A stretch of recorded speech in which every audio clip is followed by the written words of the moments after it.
Kakinada rural Kovvada గ్రామంలో civil supply అధికారి వీరస్వామి నిర్వహించిన తనిఖీల్లో పేదలకు సరఫరా చేయాల్సిన రేషన్ బియ్యం పక్కదారి పట్టిస్తున్న రేషన్ డీలర్ అక్రమ దందా వెలుగు చూసింది.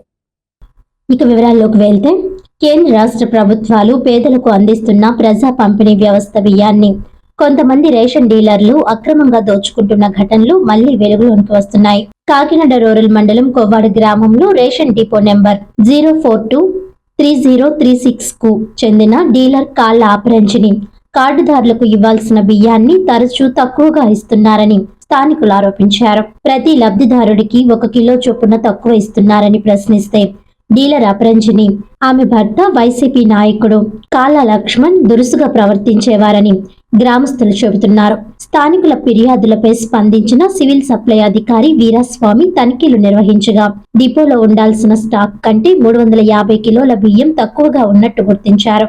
దీంతో డీలర్పై 6A కేసు నమోదు చేసినట్లు అధికారులు తెలిపారు. తనిఖీల సమయంలో డీలర్ కు అండదండలు అందిస్తున్నారని ఆరోపణలు ఎదుర్కొంటున్న నాయకుడు కోటిపల్లి శ్రీనివాస్ అక్కడికి చేరుకొని MSOతో బేరసారాలు చేసినట్టు సమాచారం. ఈ ఘటనతో గ్రామంలో రాజకీయంగా కలకలం రేగింది.